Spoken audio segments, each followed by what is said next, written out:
여러분 안녕하십니까. 고종환TV 부동산 애널리스트 TV를 운영하고 있는 고종환 한국자산관리연구원장입니다. 오늘은 그 바인그룹 동대문구 신설동에 있는데요. 학습지 회사죠. 김영철 회장님이 운영하는 오늘 조찬에 오전에 특강을 하고 왔습니다.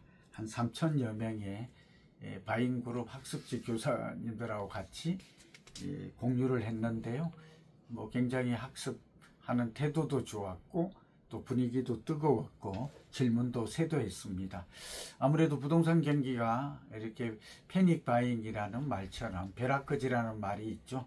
또 이생진망 이런 것처럼 젊은 학습지 교사분들, 지식인이죠.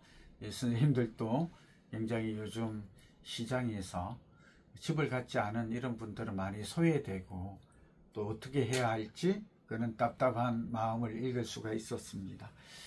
주간 데이터가 어제 목요일에 나왔는데 어쨌든 성동이나 마포동 이런 지역들, 이제 강용성, 마여목 이렇게 제가 여러 차례 말씀드렸고 한강 벨트가 뜨고 있다는 건 다 아시죠? 이런 주택 가격이 너무 많이 올라서 이제 그리고 노도강도 이제 오르고 경기도 인천으로 제가 2주 전부터 말씀드렸죠. 매수세가 옮겨가고 있다. 이제 시장 분위기가 심상치 않다.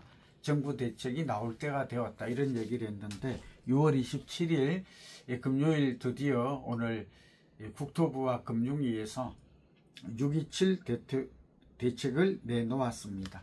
이거는 잘한 것 같습니다. 일단 대책이 나오기를 기대하고 그럴 때가 되었다고 했는데 대책 내용은 일단 4가지입니다. 오늘은 대책을 중심으로 앞으로 어떤 영향력이 시장에 예상이 되고 또 시장은 어떤 방향으로 흘러갈 것이며 우리는 어떻게 해야 할 것인가, 이 3가지 늘 제가 말씀드리지만 중심으로 시간을 정보와 내용을 공유하고자 합니다.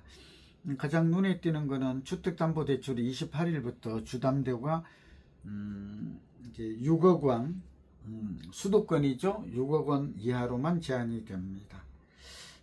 가장 첫 번째가 6억 원 이하로 제한된다는 것인데 이렇게 되면 어떤 일이 벌어질까요?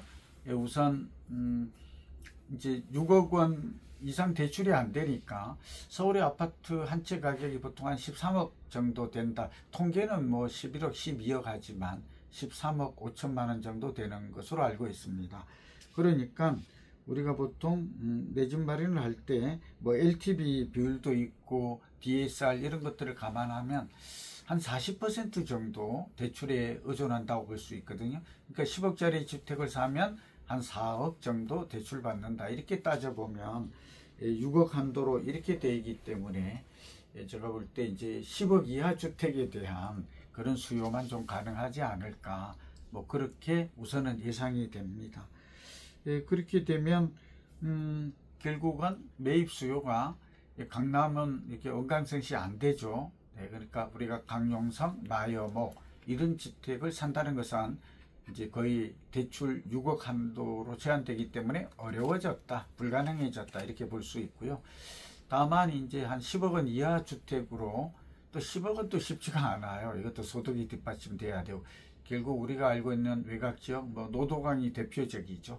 지금 오르고 있지만 그 다음에 경기 인천, 경기도와 인천의 집값이 평당 아파트 한 채 가격이 한 7억 이하거든요. 그러니까 이런 쪽으로 수요가 꽤 몰릴 가능성이 높아졌다. 풍선 효과라고 그러죠. 그리고 젊은 층들 또 하나는 눈여겨볼 만한 게 두 번째, 생애 최초 주택의 LTV를 80에서 70%로 10%지만 낮췄어요. 그래서 6억 원 이하의 주택, 6억 원 이하의 대출, 또 생애 최초 주택, 그러니까 결국 누가 타격을 받는가? 지금 제가 볼 때는 강남 같은 경우는 2가지 특징이 있죠. 강용석 마여목 쪽은 오세훈 시장이 정책을 잘못 펴놓은 바람에 그냥 2월 12일 이후부터 빨갛게 달아올랐잖아요. 불장이 된 건데 이들 주택은 거래량을 보거나 주담대가 5조씩 2조씩 이렇게 늘어나는 걸 보면 이미 살 사람 다 샀어요. 이걸 우리는 퍼스트 무버라고 그러죠. 선도자라고 그래요. 지금 집을 사는 사람은 선도자는 아니죠. 저거 어떻게 보면 패스트 팔로워라고 그럴까? 어쩌면 좀 늦은 팔로워, 뭐 그 정도 볼 수 있어요. 그리고 집값이 한국은행이 발표한 위험지수를 보면 2021년 10월에 그때가 한 가장 고점이었다고 본다면 그때는 위험 단계였잖아요. 지금 과열 단계로 진입한 상황에, 그러니까 적어도 서울 전체로는 허리를 넘어섰고 강남은 지금 가슴에 가까운 게 아닌가, 그건 저의 추측이에요. 그렇게 본다면 신고가를 계속 갱신했기 때문이죠. 그러니까 이거는 근거가 아주 없는 것은 아닌데, 그렇게 보면 이제 젊은 층들이 최근에 이제 40, 50대가 주택을 많이 사다가 20, 30대가 이제 주택을 연끌한다고 그러죠. B2 벼락거지 되겠다. 이게 이제 2020년, 2021년에 나타났던 현상이 재현되는데, 이걸 막고자 정부가 발표를 서둘러 한 것 같아요. 그러니까 발표 시점이나 뭐 내용은 그런 대로 괜찮지만, 이쪽에 가장 타격을 받는 사람이 누구냐? 이제 이 젊은 층, 대출을 받아서 서울의 집을 좀 무리하지만 살려고 뒤늦게 나섰던 실수요자들이 굉장히 직격탄을 맞게 됐다 하는 거고, 결국 이들도 이제 서울 외곽이나 수도권으로 발길을 돌릴 수밖에 없다. 이런 쪽의 수요 증가로 가격이 좀 증가할 것 같다라는 얘기를 합니다. 또 다주택자는 사실상 이제 대출이 금지됐어요. 이건 너무 잘한 거죠. 다주택자들은, 근데 사실 제가 아는 다주택자들은 정부와 자금력이 높아요. 지금 집을 사지 않아요. 이미 서울에 다 사가지고 10억, 20억씩 저도 뭐 매일 만나지 않습니까? 유로상담도 다 샀어요. 지금 이제 다주택자가 집을 사려고 한다는 거는 뭐 그런 사람이 없진 않겠지만 이건 효과가 거의 없습니다. 그러니까 우리가 외지인 투자, 갭 투자, 다주택자 투자, 이렇게 투기 수요를 세 가지로 분류할 수가 있잖아요. 그러니까 투기 수요는 이미 다 샀다. 지금 집을 사가지고 투기하려는 사람이 있겠습니까? 바보도 아니고.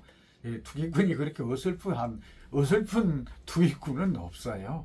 뭐 아주 없지는 않겠지만 그런 면에서 이 정책은 거의 효과가 없다.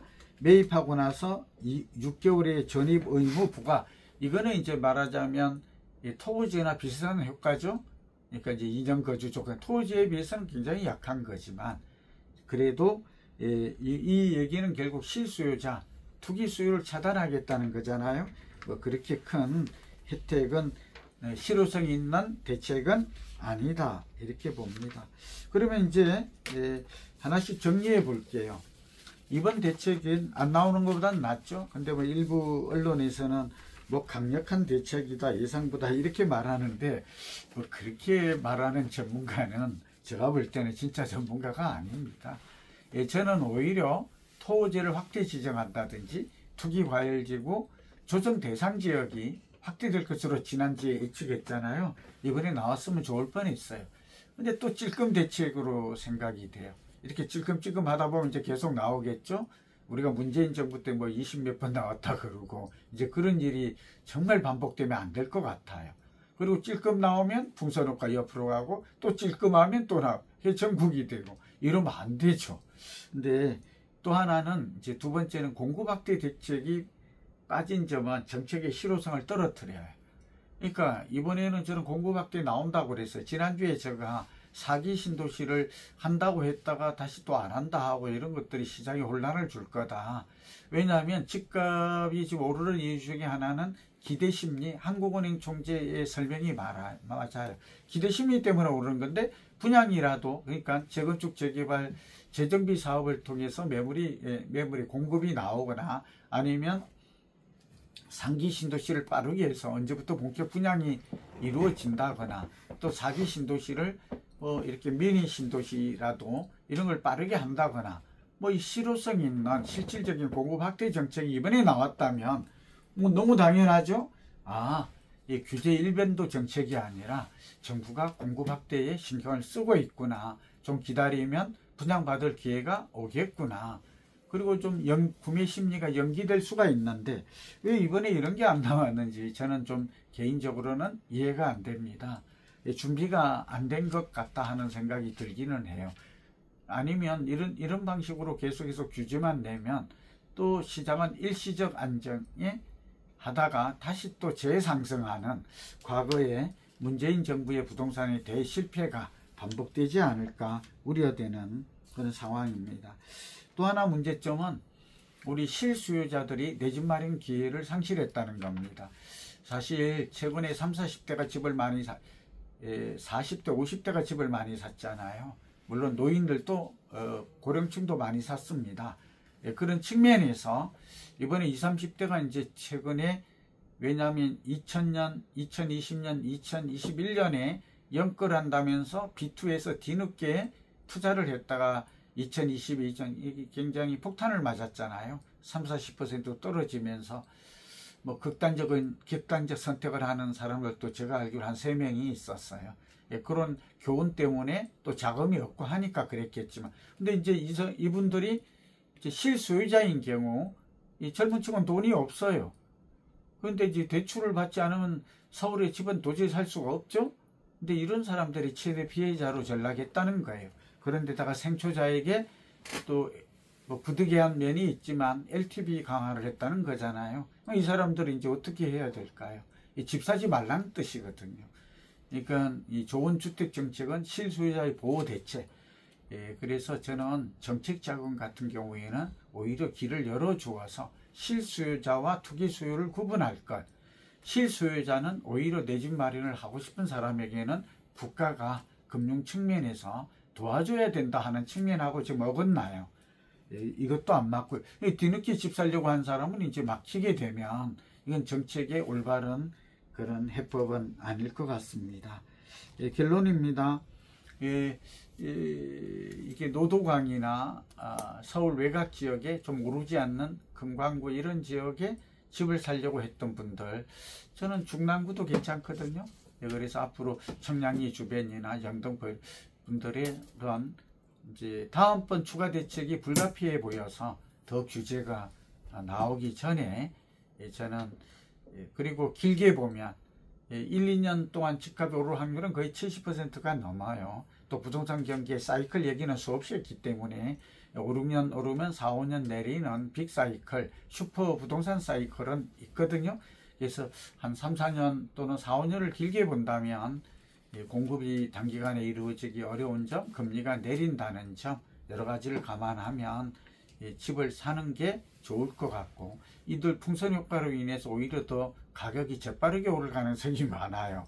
그러니까 그런 면에서 이 정책에 좋은 점도 있지만 이번 대책에 양면성이 있다. 오히려 풍선 효과가 나타나서 중저가 아파트들은 오를 가능성이 많아졌다는 점 우려되고, 또 실수요자들 같은 경우는 더 늦추다가는 대출 규제에다가 이 생초자의 그 LTV 낮추는 이런 대책들이 점차 나오게 되면 이제 집을 살 길이 없어지게 돼요.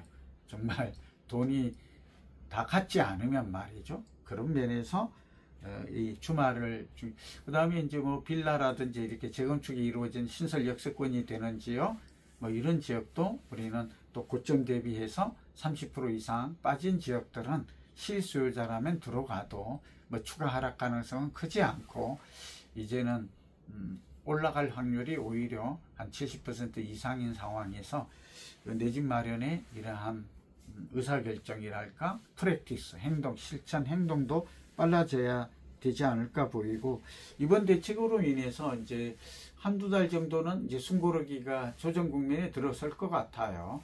과거의 패턴을 보면, 그러나 또 가을 이사철이 다가오고 있죠. 7월, 8월 되면 또 이사철이 다가옵니다.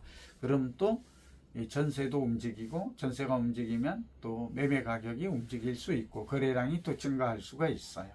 그런 측면에서 올 가을 되면 또 잠잠해지던 것들이 다시 부동산 시장이 출렁이거나 또 올라갈 가능성, 요동칠 가능성도 배제하기 어렵다.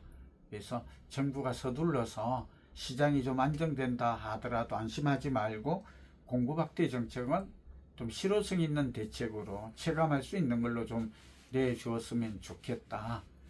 그리고 다음번에 나올 때는 다시 또 하나씩 해서 찔끔찔끔 이렇게 하지 말고, 서울 같은 경우에는 실수요자를 제외하고 묶으려면 확실하게 좀 묶어주는 게 좋지 않을까. 그리고 지방 같은 데는 좀 더 반대로 나와야 돼. 수요 진작책. 지방 사람들이 자꾸 원정 투자를 해서 외진 투자가 늘어나고 있는 거잖아요. 그러니까 지방에 대한 수요 진작책도, 수요 진작책이라 그러면 취득세를 50% 감면해 준다든지 5년 이내에 팔면 양도세를 면제해 준다든지 그런 제도, 또 주택임대사업자 제도 있었잖아요. 좀 종합적이고 근본적인 그런 대책이 다음번에 나오기를 기대하면서 오늘은 여기서 마칩니다. 여러분들 요즘 유로 상담 많이 오거든요. 제가 삼성생명하고 또 7월 4일 날은 조선일보가 하는 코엑스에서 저 고종환 강의하거든요. 여러분 저의 이런 강의가 좀 듣고 싶으시면 7월 4일 조선일보 트렌드쇼가 열리니까 여러분들 그때 신청해서 많이 좀 참가해 주시고요. 또 유로 상담이나 또 여러분들에게 도움되는 일이 있으면 02-508-4421 우리 최호성 본부장에게 전화 주시면 친절 안내하겠습니다. 여러분 고맙습니다. 안녕히 계세요.